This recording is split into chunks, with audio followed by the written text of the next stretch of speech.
Hello and welcome to this practice. I've been wanting to share this practice for a while. It was given to me by my teacher Faeq Biria when I was in training with him. And sometimes we don't have 2-3 hours a day for the training practice. And so I had asked, well, on those days, what can I do to make sure that I'm getting a really good practice of the necessary poses to be working on?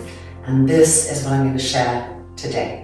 So making sure you've got your blankets, blocks, straps, and a wall. Taking a seat in Sirsasana, and let's open space together.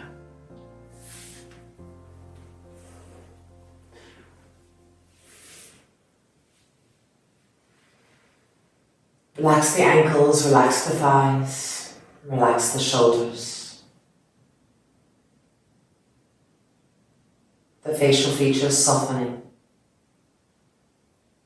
The front throat softening. And the eyes closing.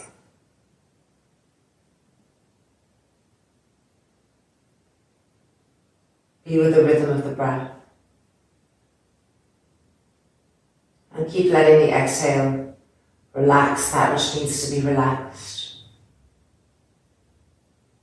And allowing the inhale to enliven and to bring brightness to that which needs that energy.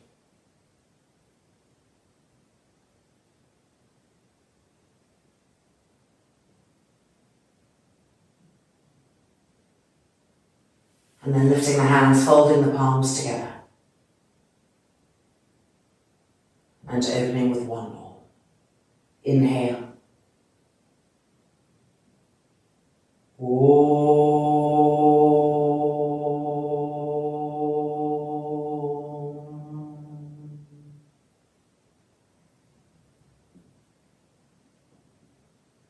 Release the hands, lifting the chin, opening the eyes. And let's begin. Alright, so moving anything we were sitting on out of the way.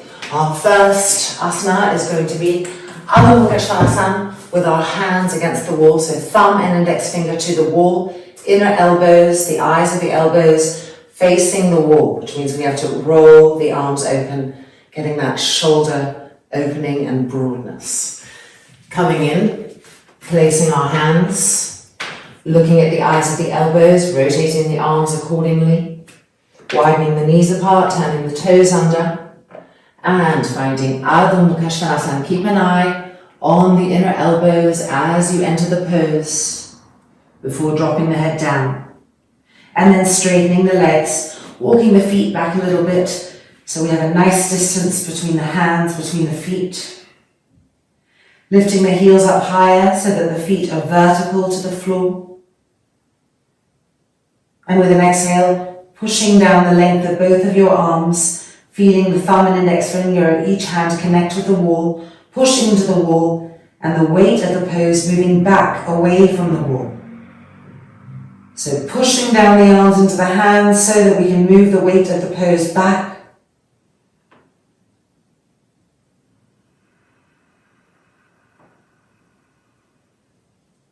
Keep firming the elbows. Keep rolling the upper arms away from each other and see how that influences the shoulders, how close or far away they are from the ears. Keep stretching the legs, moving the pose back more and more. Press the shoulder blades into the upper back. Feel how that opens the chest more. And 2, and 1.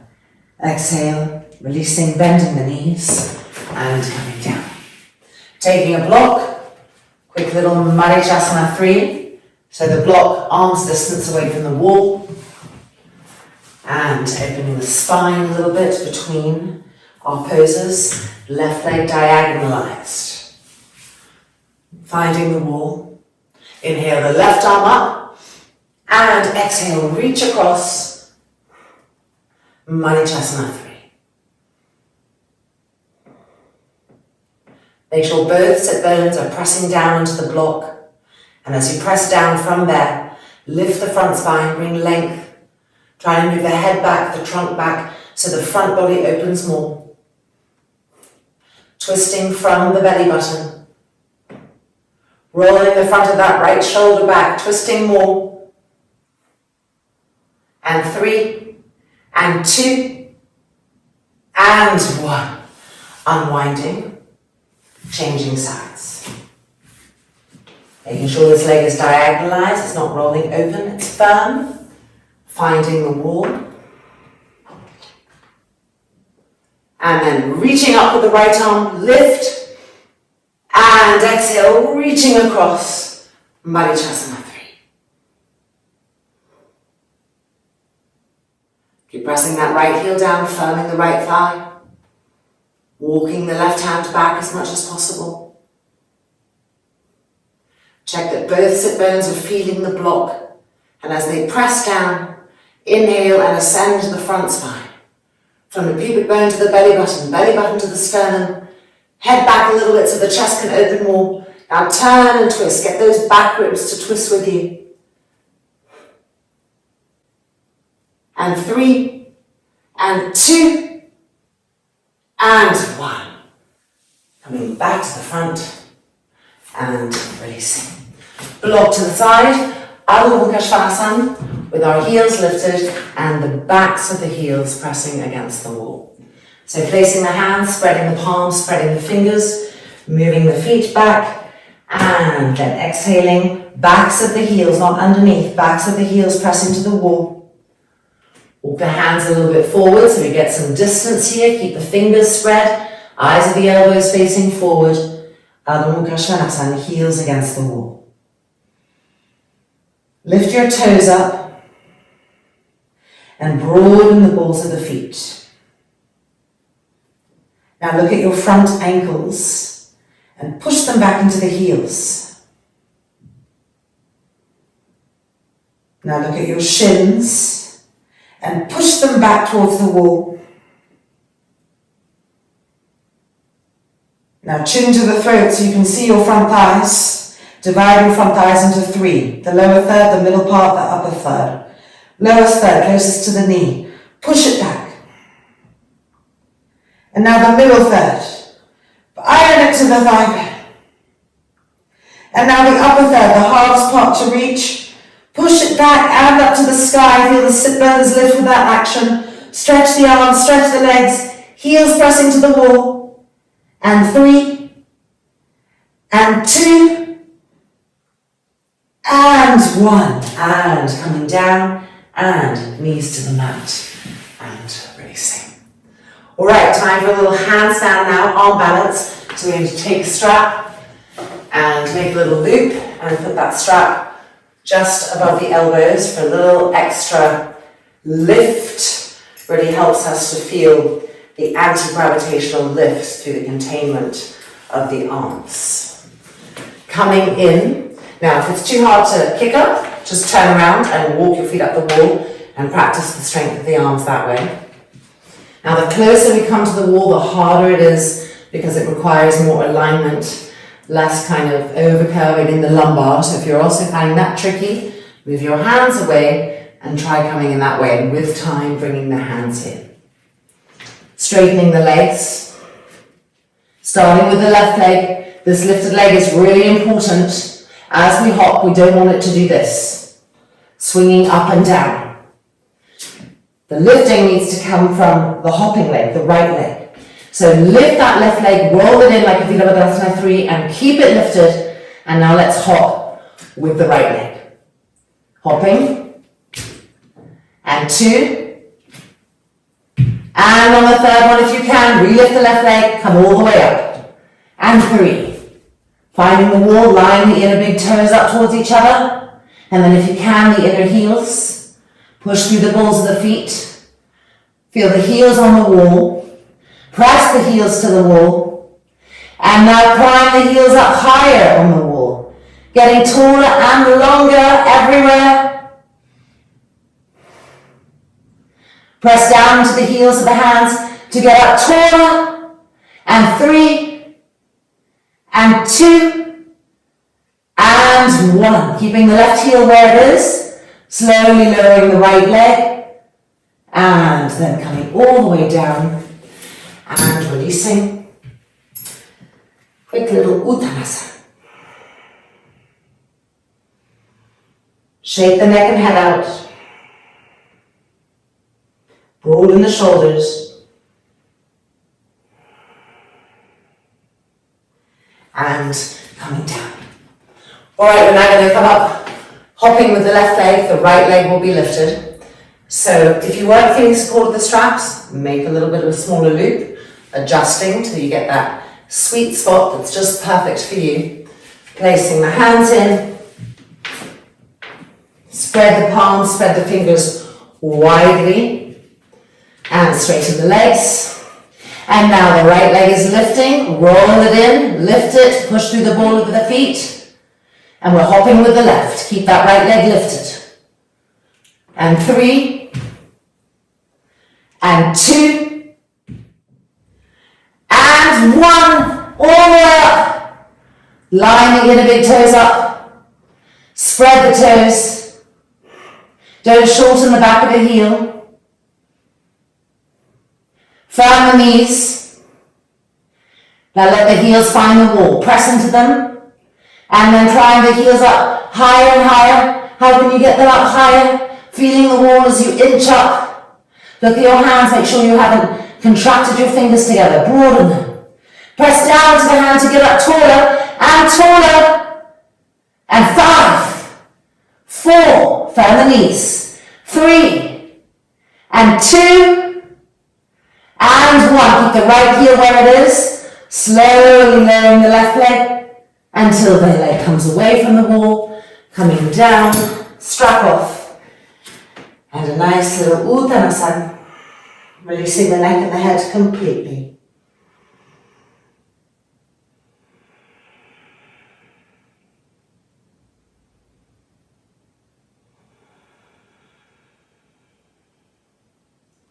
And then back up and to the mat. Marichyasana 3 again with the block and the wall.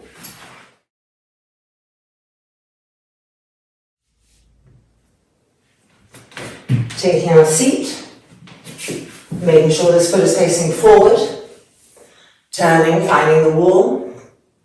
Inhale the left arm up and exhale across, reaching. Keep the pressure of that arm against the leg very firm, and then keep the pressure of the leg against the arm equally firm.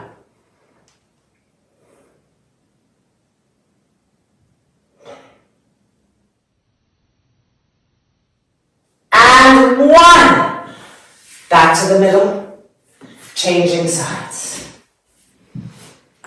Making sure this foot is facing forward, finding the wall. Inhale the right arm up, and exhaling, reach. Now press that arm against the outer leg, and then press the outer leg back against the arm. Feel that dialogue there, and from that action, twist more. Walking the hand back if you can, twisting more. And 3, and 2, and 1. Exhale, and releasing, and coming out. Okay, it is now time for Sirsasana, just Sirsasana straight. So getting a blanket, if you like to have that for your neck and head, or folding your mat up, and kneeling back on the mat.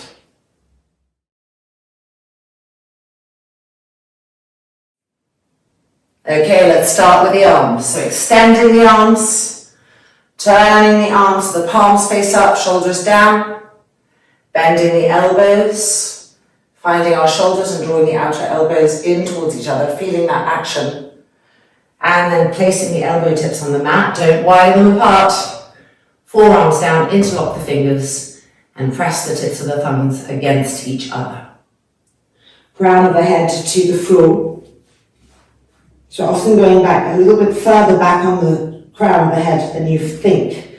Most people end up being a little bit closer to their forehead. So bring the chin closer to the throat. And then turn the toes under, straighten the legs, and press down into the forearms. Brace, lats in, shoulders lifted. Bring the feet closer, closer, until you feel that the legs are becoming light, and we're lifting up, finding Sirsasana.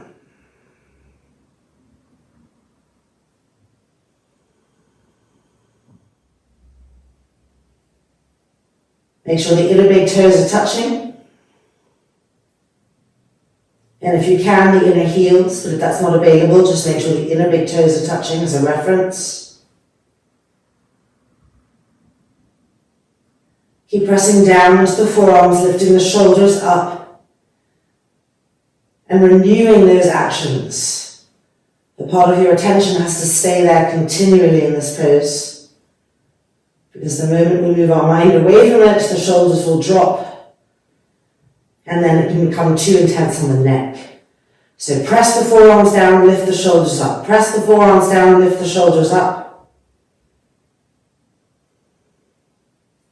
Now make sure that your legs aren't passive, that they're reaching up through the balls of the feet to the sky. And when the legs really charge up in this way, see how much less feeling of gravity there is in the shoulders, the neck, and the head area. It really helps lift up.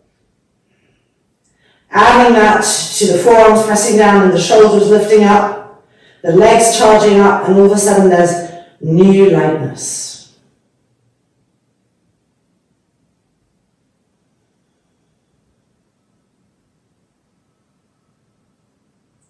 Now try to move the legs back a little bit. First we'll travel down to the source of the legs, the heads of the femur bones, and be specifically in the fronts of the heads of the femur bones. And move the front heads of the femur bones back, the legs will follow. They'll move back. As you move the front heads of the femur bones back, the legs moving back a little bit, find your middle buttocks and move them forward.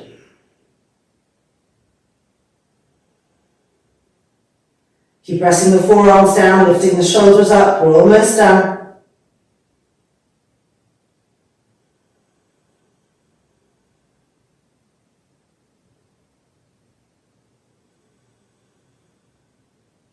Make sure your lats are pressing in. Now travel to your shoulder blades, see if you can find your shoulder blade area.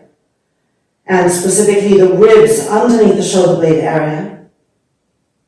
And as you lift the shoulders up, press the shoulder blades and the ribs underneath the shoulder blades forward, over and over again. So we're learning to open the front chest from the back body. Repeat those actions a few more times.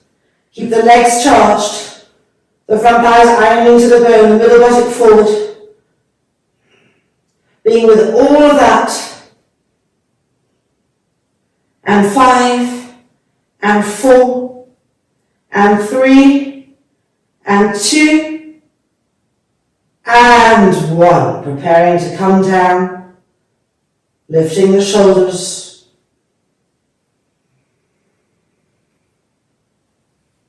Feet to the floor. And Yoga Mudrasana, Vajrasana.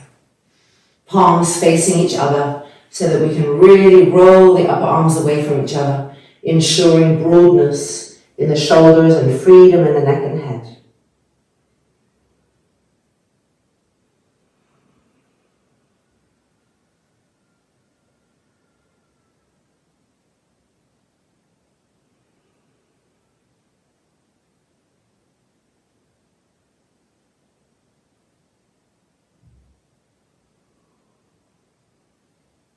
And then looking up and coming to Halasana, feet the width of the mat, hands underneath the feet. Inhale, looking up, gripping the legs, squeezing the quadriceps muscles up, and then exhale, pulling ourselves into Halasana.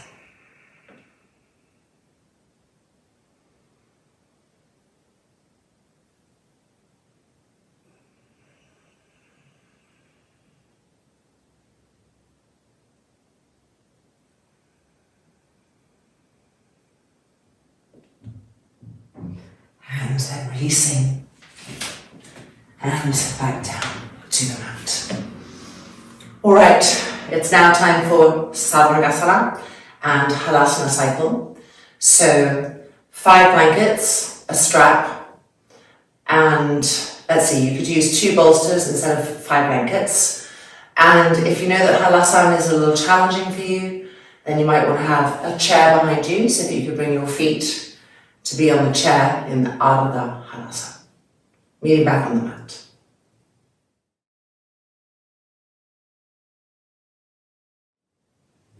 Checking the loop, making sure it's not too tight, not too wide, and let's come in.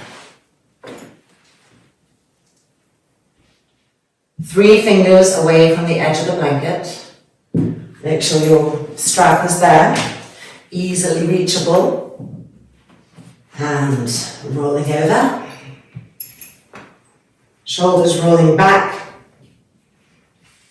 Placing the strap just above the elbows. Re-roll the shoulders back, stretch the arms, interlock the fingers, press the arms down, and feel the back ribs lifting up. And now place the hands on the back, coming up to Sarvangasana.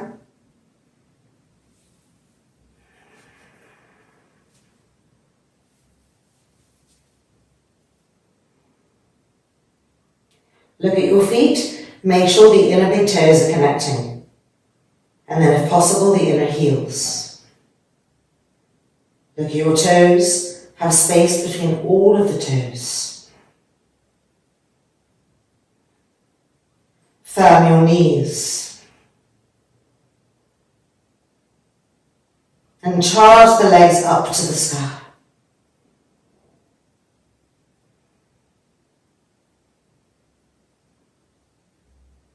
Now coming to the shoulder, arm, elbow, hand area. So keep the legs charging up and see if your hands can go higher up the back.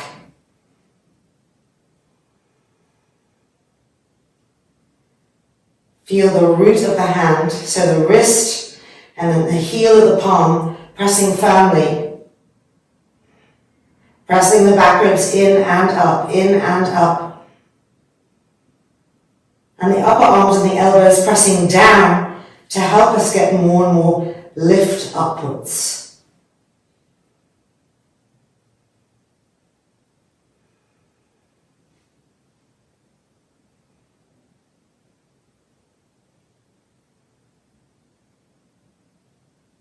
Relax the jaw from any tightness.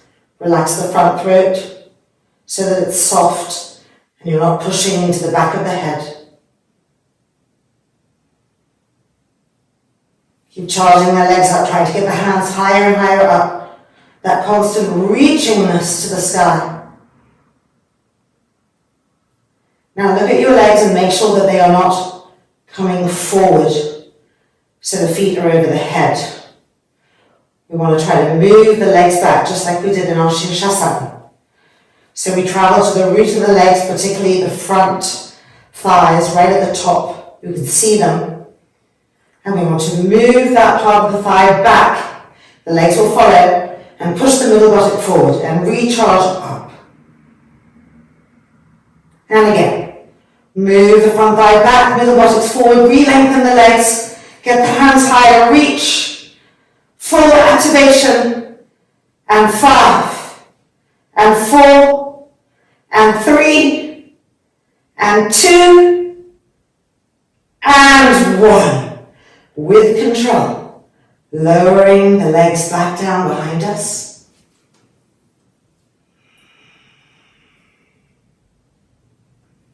Feet to the floor, and we can take the strap off the arms. Bring the hands back behind the back, interlocking the fingers, and lifting each shoulder up to roll the front shoulder back. Press the arms down. Press the front thighs up, Halasana.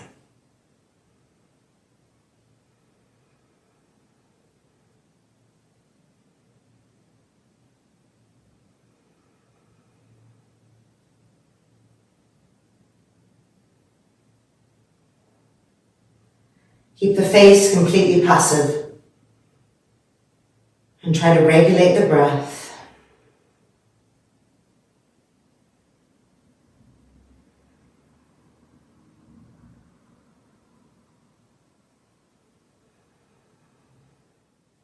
Seeing your thighs, have you allowed the quadricep to hang off the bone? Iron it to the bone. Seeing your groins, are the inner groins still rolling to the sky? If they're not, adjust so that they are.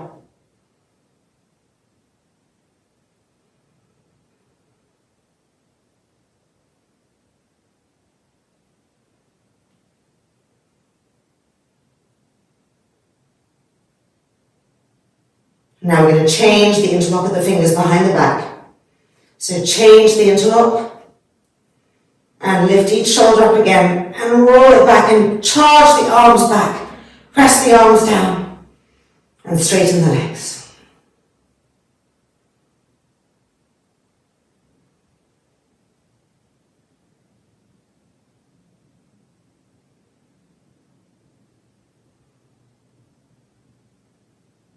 Make sure you haven't moved weight into the back of the skull. Arms pressing down, back ribs pressing in and up.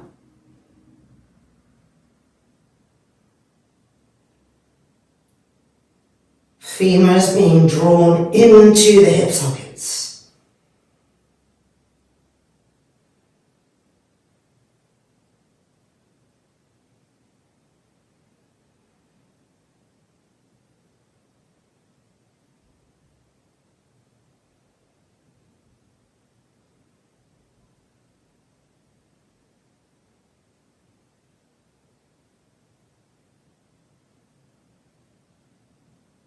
And now we're going to release the interlock of the fingers and bend the knees, unrolling slowly, smoothly, feet to the floor and immediately moving ourselves back.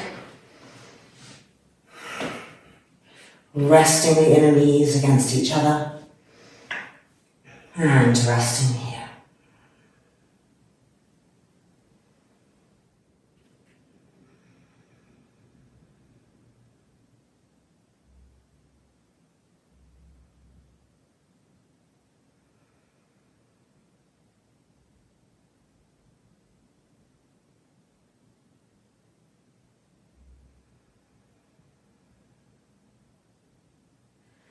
And now, our last pose before Shavasana coming up. So let's roll over, come out, and we're going to want to put away our blankets and take 2 blocks and move our mat out of the way for Setu Bandha Sarvangasana.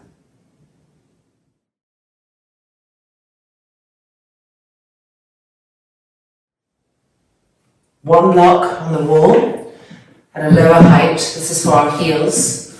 If you're a little worried about your lower back, you could always take 2 blocks on a higher height for the heels, just to have it a little bit less intense. And then 1 block for underneath the tailbone. Our strap, we're just going to go over our thighs. So let's come and lie down. And place the strap over the legs. Right up, buckle in the middle, and tighten it up. Now let's bring the block underneath the tailbone. So press into the feet, lift the hips up, press the middle buttocks up. You can even lift the heels up to get higher if need be, and bring that block right between the crack of the buttocks, so that it's teaching the tailbone, which tends to push out like a little bunny rabbit tail, it's teaching it to go back in and meet the back of the pubic bone. And then feet down. So this is Setu Bandha Sarvangasana. And if when you're in the full pose with the legs straight, it gets to be too intense, you can always bend your knees and come back to Adho, and then re-straighten and re-bend, etc. So let's prepare to straighten the legs. First of all, stretch the arms, interlock the fingers behind the block and roll the shoulders back. And now we're going to straighten one leg and find our block with the heel. If your knees are bent, don't worry, we're going to push ourselves away from the wall. There we go, sliding. And then the other leg joining. And then that final refinement so that the legs are straight, the soles of the feet pressing into the wall. The heels pressing down. Now lift each shoulder up one at a time and really roll the front shoulder back again. Feel the arm spiral with that action. And the other one. And as the arms press down, we find the back ribs, the shoulder blades, and they learn to press up. So those two movements really go together. The arms pressing down, the back ribs and shoulder blades pressing up. Keep experimenting with that, finding the rhythmic flow when it just keeps happening naturally on its own. And enjoy the freedom in the front body. Anchoring the front body by pressing the front thighs to the bone, the heels to the block, and bolting the outer hips together. And then feeling that length come up the front hip flexors in the abdominal cavity. And with each inhale, think about how new energy is able to reach places that were tight, that were closed. Feeding the system. And now feel the diaphragm area, the upper abdomen, and the front ribs on the right side and on the left side. See if with your inhale, you could lift those front ribs up and broaden them. So the front right ribs lifting up and broadening to the right, the left front ribs lifting up and broadening to the left, more length coming to the abdominal cavity, and further freedom to the ribs, the intercostal muscles, the lungs.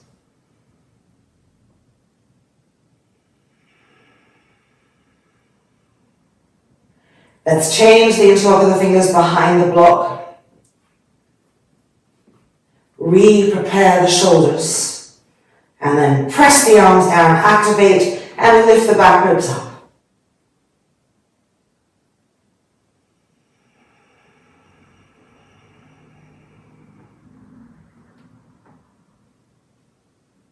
Don't let the legs forget their purpose.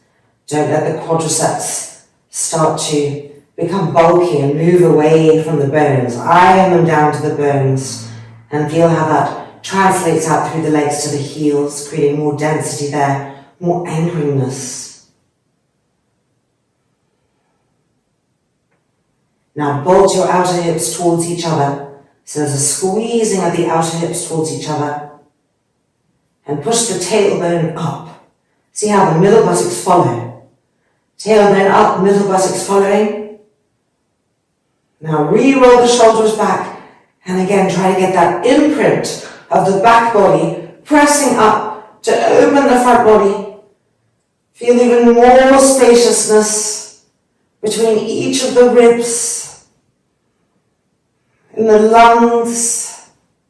See if you can feel the skin of the front chest stretching.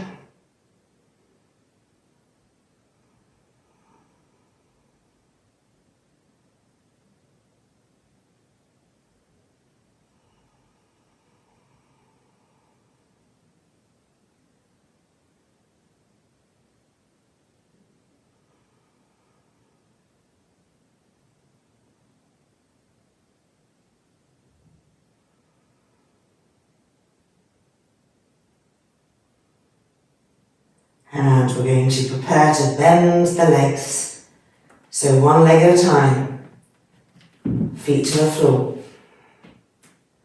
Now we're going to lift the hips up 3 times, rather rapidly, and on the 3rd time, we move the block. So connect with your feet in order to lift the hips once, and back down. Keep pressing the arms down. Lift the hips up twice and back down. Third and final time, lift up, release the hands, moving the block. And coming down to the ground, one vertebrae at a time. So tilting the pelvis, letting the lower back be completely supported, widening the feet apart, turning the toes in, and the knees resting against each other.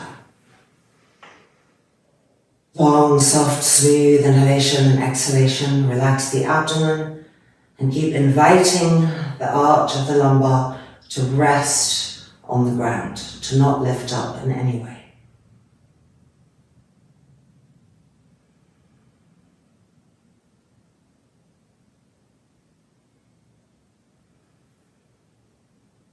And now that we've earthed the spine again, let's take the strap off, rolling over, coming out. Our final pose before Shavasana, Yoga Nidra Sukhasana, with a block, or two blocks and a blanket, whatever you need. Right ankle cross in front of the left. Before we come forward, travel inside to the perineum area and ignite the pelvic floor. Tighten and lift.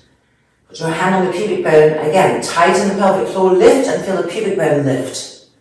Feel the navel lift and move to the lower back. Keeping that in place as we come forward to Yoga Nidra Sukhasana.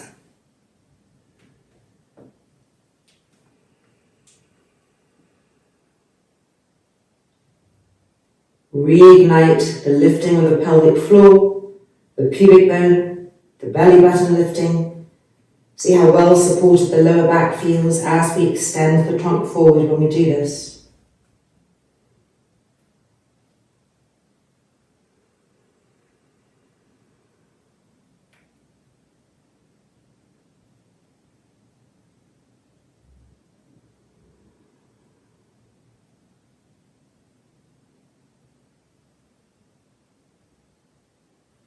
And then back up, and changing the cross of the ankles. Reigniting the pelvic floor, lifting, the pubic bone lifting, the belly button lifting, supporting the lower back as we extend forward. Forehead to the block.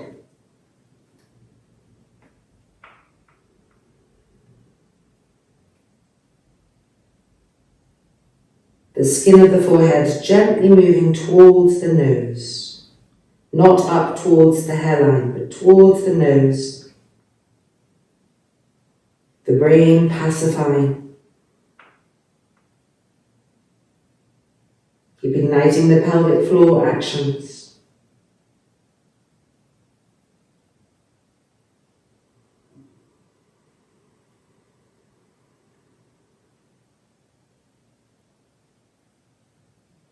And then coming back out.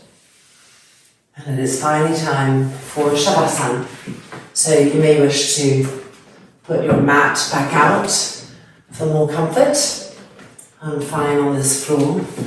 And taking a blanket for the neck and head. You could also have a bolster underneath the knees or a bolster on the front thighs. In fact, I'll take a couple of blankets to have weight on the front thighs. It really helps to relax, to let go. Coming in, this blanket wants to support the neck and the head, but the shoulders want to move to the earth. Pressing to the heels, lifting the hips up, and with your hands moving the buttocks towards the heels, and you see how that impacts the lumbar area. And then extending the arms, palms open, and then preparing each shoulder, really refining the way in which we're going to spend our Shavasana. When everything feels right and when everything feels even, we can close the eyes and begin this journey of letting go-ness.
And now moving the hands and resting them on the front trunk. And then from here, pressing the palms together in front of the heart. Loka samastaha sukhinho bhavantu.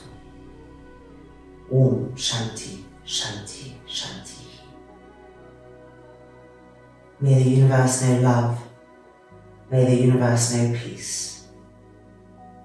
And may we help all those that we come into contact with to feel the same. Om, peace, peace, peace.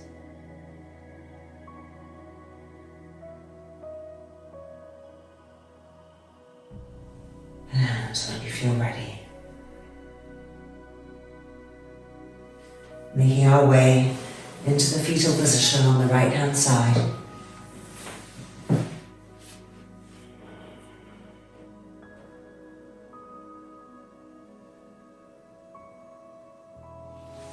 And then coming out. And welcome back. Our practice is complete. So hope you enjoyed this mini essential basic class for days when we don't have much time. Making sure we get our inversions in. I know those are always things that we tend to skip in the learning process because there are so many other fun poses to look at, but they really are important. So this is one of those practices that makes sure that you cover them on days that you don't have time. Namaste. Take care. Hope to see you soon.